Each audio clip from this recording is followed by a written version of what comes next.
வணக்கம். நான் TR Karthik Madhavan. TRK astro சேனல்லேருந்து நான் பேசுகிறேன். இன்றைக்கி வீடியோவோட மிக முக்கியமான தலைப்பு என்னென்னா, பணம் எப்படி எனக்கு வரும், அதுக்கு நான் என்ன பண்ணணும், இதுதான் இந்த வீடியோவோட தலைப்பு. பணம் எப்படி வரும் அப்படிங்கிறது. இதுக்கு 2 வழி இருக்குங்க. ஒன்று நம்மளுடைய ஆன்மீக வழி, இன்னொன்று சாதாரண நடைமுறை வழி தான். நம்ம தினமும் புழகிட்டு இருக்கோம் இல்லைங்களா, இந்த வழியில் எப்படி நாம் பணத்தை ஈர்க்கிறது அப்படிங்கிறது தான். இதில் முதல்ல ஆன்மீக வழி என்ன அப்படிங்கிறத நம்ம தெரிஞ்சுக்கலாம். அது வெள்ளிக்கிழமை அல்லது வியாழக்கிழமை சாயந்தரம் 6 மணிக்கு லக்ஷ்மி நாராயணர் வழிபாடு செய்யணும். இப்படி செஞ்சிங்கன்னா உங்களுக்கு பணவரவு ரொம்ப நல்லா திருப்தியாக ஒரு நல்ல விஷயங்களோடு உங்களுக்கு நிறைந்த நிலையான ஒரு பணம் வரத்துக்கு ஒரு நல்ல வழி ஏற்படும். இது பார்த்திங்கன்னா இதுக்கு ஒரு ஸ்லோகன் ஒன்று இருக்குது. அந்த ஸ்லோகனை நீங்கள் சொல்லணும். அது சொல்லறதுக்கு முன்னாடி லக்ஷ்மி நாராயணர் கடவுள் அந்த ஃபோட்டோ அது நீங்கள் எங்கே வச்சுருக்கீங்களோ அதுக்கு பக்கத்தில் ஒரு தீபம் ஒன்று ஏற்றி வச்சுருங்க. அந்த தீபம் ஏற்றி வச்சுட்டு ஓம் ஸ்ரீ ஹ்ரீம் க்ளிம் மகாலக்ஷ்மியே நம, ஓம் ஸ்ரீம் ஹ்ரீம் க்ளீம் மகாலக்ஷ்மியே நம. இந்த மந்திரத்தை 108 முறை நீங்கள் சொன்னீங்கன்னா இது ஒரு நல்ல பணவசியத்தை உங்களுக்கு ஏற்படுத்தி தரும். கண்டிப்பாக இதை நீங்கள் வியாழன் அல்லது வெள்ளிக்கிழமை லக்ஷ்மி நாராயணர் சாமியோட ஃபோட்டோவை வச்சுக்கிட்டு அந்த ஃபோட்டோக்கு முன்னாடி ஒரு விளக்கு, ஒரு அகல் விளக்கு மாதிரி ஒன்று ஏற்றி வச்சுக்கோங்க. இல்லைன்னா லக்ஷ்மி அம்மா விளக்கு ஒன்று ஏற்றி வச்சுட்டு அந்த படத்துக்கு முன்னாடி, அந்த விளக்குக்கு முன்னாடி இந்த மந்திரங்களை நீங்கள் 108 முறை நீங்கள் ஜபிச்சிங்கன்னா உங்களுக்கு ஒரு நல்ல செல்வ வளம் கண்டிப்பாக கிடைக்கும். பணம் உங்களை நல்லா தேடி வரும். இதுதான் இந்த ஆன்மீக வழியில் ஒரு வழி.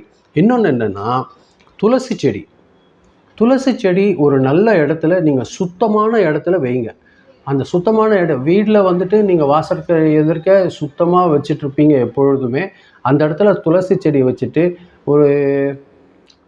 அதுக்கு தேவையான தண்ணி என்னமோ அது தினமும் ஊற்றி பராமரிச்சுட்டு வந்தீங்கன்னா துளசி செடி எந்த அளவுக்கு உங்கள் வீட்டில் நல்லா வளருதோ அந்த அளவுக்கு ஒரு நல்ல செல்வ வளம் கண்டிப்பாக வளரும். இது வீட்டில் வச்சிங்கன்னா ரொம்ப நல்லது. இப்போ எல்லாருமே அடுக்குமாடி குடியிருப்பில் வாழற போது கண்டிப்பாக நீங்கள் பூஜை ரூமுக்கு பக்கத்தில் இல்லைன்னா ஒரு சூரிய வெளிச்சம் வர இடத்துல தொந்தரவு இல்லாத ஒரு இடத்துல வைங்க. குழந்தைங்க கை காலெல்லாம் படாமல் ஒரு இடம் கண்டுபிடிச்சி அந்த இடத்துல நீங்கள் வைங்க. துளசி செடி எந்த அளவுக்கு உங்களுக்கு நல்லா வளர ஆரம்பிக்குதோ அங்கே நிரந்தரமான செல்வ கடாட்சம் நிச்சயமாக ஒரு நல்ல வழி கண்டிப்பாக ஏற்படும். அது முயற்சி பண்ணுங்கள். அது ஒரு நல்ல விஷயம். இன்னொன்று என்னன்னு பார்த்தீங்கன்னா, அன்னதானம் பண்ணணுங்க.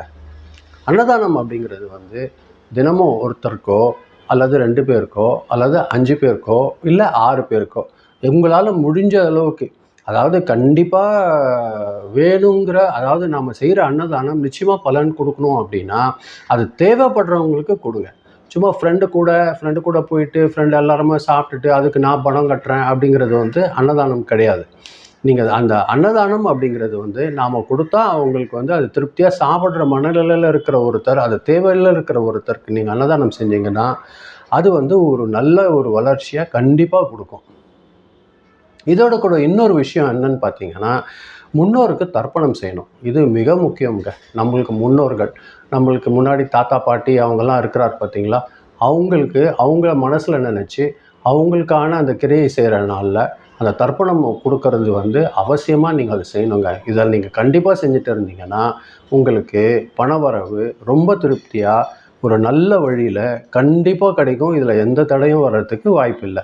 இதுதான் ஆன்மீக வழியில் தினசரி பண்ணுறதுல இப்படி செஞ்சுட்டு வந்தீங்கன்னா உங்களுக்கு ஒரு நல்ல விஷயம் கண்டிப்பாக பணம் கண்டிப்பாக கிடைக்கும். இன்னொரு ப்ராக்டிக்கல் வழி, அதாவது சாதாரணமாக நம்ம நடைமுறையில் எதெல்லாம் வருமோ அது ப்ராக்டிக்கலாக நம்ம எப்படி செய்யலாம் அப்படின்னு பார்த்தீங்கன்னா, முதல்ல காலையில் எழுந்த உடனே நம்மளுக்கு இன்றைக்கி ஒரு நாள் நல்ல நாளாக இருக்குப்பா, இன்றைக்கி எந்த தடையும் வரப்போகிறதில்ல, பணம் நல்லா வரும், நம்மளுக்கு எந்த ஒரு நஷ்டமும் வராது அப்படின்னு நீங்கள் மனசார முதல்ல நம்புங்க. பணம் வராது அப்படின்ற எண்ணத்தை கண்டிப்பாக கைவிட்டுருங்க. இன்றைக்கி கண்டிப்பாக எனக்கு பணம் கிடைக்கும், நான் இன்றைக்கி ஆஃபீஸ் போனேன்னா வியாபாரம் பார்த்தேன்னா என்னோடய வியாபாரத்தில் இன்றைக்கி நல்ல லாபம் கிடைக்கும், ஆஃபீஸில் ஒரு நல்ல ஒரு பெயர் கிடைக்கும் அப்படிங்கிற நம்பிக்கையை முதல்ல உங்கள் மனசுக்குள்ளார நல்லா வளர்த்துக்கோங்க. அது கண்டிப்பாக முக்கியம். இந்த நெகட்டிவ் தாட் கண்டிப்பாக வைக்கவே வைக்காதீங்க. எப்போதுமே பணம் வரும் அப்படிங்கிற ஒரு பாசிட்டிவ் தாட்டோடையே இருங்க. அதோடு கூட நீங்கள் யார் கூடலாம் பிஸ்னஸ் செய்கிறீங்களோ, யார்கிட்டலாம் தான் உங்களுக்கு இந்த நாளில் பணம் கிடைக்குதோ, நீங்கள் என்ன வியாபாரியாக இருந்தாலும் சரி, ஒரு முறை நீங்கள் பணம் வாங்கும்போதும் அந்த கஸ்டமர்கிட்ட நன்றி சொல்லுங்கள். ரொம்ப நன்றிங்க, இன்றைக்கி எனக்கு நீங்கள் பிஸ்னஸ் கொடுத்துருக்கீங்க, ரொம்ப நன்றி. அது சின்ன வியாபாரமாக இருந்தால் சரி, பெரிய வியாபாரமாக சரி, யார் கையில் நீங்கள் ஏதாவது ஒரு பணம் வாங்கினீங்கன்னா அந்த பணத்துக்கு மிக முக்கியமாக நன்றி சொல்லுங்கள். அதே மாதிரி அதுக்கு தேவையான மீதி சில்லறை கொடுக்கும் பொழுதும் கண்டிப்பாக இன்னொரு முறையும் நன்றி சொல்லுங்கள். இது எந்த அளவுக்கு பணம் கொடுக்குறவங்களுக்கு நீங்கள் நன்றி சொல்கிறீங்களோ அவங்களுக்கு திருப்தி ஏற்படும். அது உங்களுக்கு ஒரு நல்ல ஒரு பண வளர்ச்சியை கண்டிப்பாக தரும். இதோட கூட எந்த திசைன்னு ஒன்று இருக்குங்க. அதாவது வீட்லேயோ ஆஃபீஸ்லேயோ நீங்கள் வியாபாரம் செய்கிற இடம் இருந்தால் கூட வடகிழக்கு பகுதியில் உங்களோட கேஷ் பாக்ஸ் இருந்தால் நல்லது. அப்படி இல்லைன்னா சவுத்தில், அதாவது தென்மேற்கு பகுதியில் உங்களுக்கு கேஷ் பாக்ஸ் இருந்தாலும் நல்லது. இந்த 2 திசை நீங்கள் முக்கியமாக பார்த்துக்கோங்க. ஒன்று வடகிழக்கு, இன்னொன்று தென்மேற்கு மூலை. இந்த 2 மூலையில் நீங்கள் கேஷ் பாக்ஸ் வச்சிங்கன்னா உங்களுக்கு ஒரு நல்ல விஷயம் நடக்கும், நல்ல பணம் வரும். அதே கூட நீங்கள் வடக்கு பக்கம் நோக்கி இருக்கிற மாதிரி வைங்க. அதாவது கேஷ் பாக்ஸ் வடக்கு பார்த்து இருக்கணும். நீங்கள் திறக்கும்போது வடக்கு பார்த்து திறக்கிற மாதிரி அதை வச்சிங்கன்னா ஒரு நல்ல பண ஈர்ப்பு கண்டிப்பாக கிடைக்கும். அதில் ஒரு செல்வ கடாட்சம் நிச்சயமாக இருக்கும். அந்த கேஷ் பாக்ஸில் எப்போதும் பணம் குறையாத பார்த்துக்கோங்க. அதில் எதையும் எப்போ நீங்கள் செலவுக்கு எடுக்கும் பொழுது கூட அது எல்லா காசையும் எடுக்காமல் கொஞ்சம் காசு மீதி வச்சுட்டு அது தேவையான செலவு எது எடுக்கிறீங்களோ, பேங்க்கு கட்டுறதோ இல்லை பொருள் முதலீடு போடுறதுக்கோ சுத்த காசு எல்லாத்தையுமே எடுக்காமல் தேவையான காசை எடுத்து வச்சுட்டு மறுபடியும் வியாபாரத்தில் உள்ளே வச்சுக்கிட்டே இருங்க. அதோட கூட இன்னொரு நல்ல விஷயம் என்னென்னா, அந்த கேஷ் பாக்ஸில் உங்களுக்கு எந்த அளவுக்கு முடியுமோ அந்த அளவுக்கு சாமந்தி பூ வைக்கிறதுக்கு முயற்சி பண்ணுங்கள். ஃப்ரெஷ்ஷாக சாமந்தி பூ வைங்க. அந்த சாமந்தி பூ கருகிடுச்சு இல்லை இதுவாகிடுச்சு அப்படின்னா மீண்டும் மறுபடியும் அதை எடுத்து கால்படாத இடம் எங்கே இருக்கோ அங்கே வச்சுட்டு மீண்டும் ஒரு புதிய சாமந்தி பூ வைங்க. அதோட கூட குங்குமப்பூ வச்சிங்கன்னா இன்னும் சிறப்பு. இந்த குங்குமப்பூ எப்படி வைக்கணும் அப்படிங்கிறது பார்த்திங்கன்னா, இப்போ குங்குமப்பூ நம்ம வாங்குகிற இடத்துலையே அது பிளாஸ்டிக் டப்பாக்களில் தான் கிடைக்குது. அப்படி நீங்கள் வாங்கினீங்கனாலும் கூட ஒரு சின்ன மரப்பெட்டிலையோ இல்லைன்னா ஒரு மண் பாத்திரமோ, அதாவது அகல் விளக்கு அந்த மாதிரியான ஒரு சின்னது அந்த உண்டியலெல்லாம் செஞ்சு வைப்பாங்க பார்த்தீங்களா மண்ணில், அதை வாங்கி சுத்தப்படுத்தி சின்னதாக எந்த அளவுக்கு சின்னதாக உங்களால் ஒரு டப்பா மாதிரி அதை மண்ணில் செஞ்சதில் வாங்கி வச்சுக்க முடியுமோ அதில் வைங்க குங்குமப்பூவை. அதோட கூட அந்த இடம் அந்த கேஷ் பாக்ஸை எப்போதும் சுத்தமாக வச்சுன்னு இருங்க. அழகாக அடுக்கி சுத்தமாக நீங்கள் அந்த கேஷ் பாக்ஸை மெயின்டைன் பண்ணிங்கனாலே உங்களுக்கு லக்ஷ்மி குபேர யோகம் கண்டிப்பாக நல்லா வரும். பணம் நல்லா கலெக்ஷன் ஆகும். நல்லபடியான பணம் வரவு கண்டிப்பாக வரும். இதில் எந்த டவுட்டுமே வைக்காதீங்க. முதல்ல நீங்கள் நம்புங்க, இன்றைக்கி நல்லபடியாக எனக்கு பணம் வரும், நல்ல லாபம் கிடைக்கும் அப்படிங்கிற நம்பிக்கை உங்களுக்கு கண்டிப்பாக வரணும். அதை இந்த பாசிட்டிவ் தாட்ஸ் உங்களை நல்லபடியாக வளர்க்கும். இது மிக மிக முக்கியமான ஒரு விஷயம். அதே மாதிரி இன்னொரு விஷயம் என்னென்னா, உங்களால் எந்த அளவுக்கு தானம் கொடுக்க முடியுமோ அதை செய்யுங்க. அதாவது நாணயத்தை நீங்கள் தானம் கொடுக்கணும். பணம் கொடுக்கும் பொழுது ₹1 காயின், ₹2 காயின், ₹5 காயின் இல்லை ₹10 காயின் ஏதாவது கொடுங்க. கண்டிப்பாக கொடுங்க. அது வெள்ளிக்கிழமை கண்டிப்பாக கொடுங்க. ஒருத்தருக்கோ இல்லைன்னா 5 பேருக்கோ இல்லைன்னா 6 பேருக்கோ உங்களால் எத்தனை பேருக்கு முடியுமோ அத்தனை பேருக்கு கொடுங்க. அது வெள்ளிக்கிழமையில் கொடுத்தீங்கன்னா அது இன்னுமே சிறப்பு. தானம் கொடுக்கறது, அதாவது யாசகம் கேட்டு வருவாங்க பார்த்தீங்களா, அவங்களுக்கு கொடுங்க. அது அப்படி கொடுக்கறது உங்களுக்கு ஒரு நல்ல பண வரவை இன்னும் நல்லா மேலே ஏற்படுத்தி தரும்.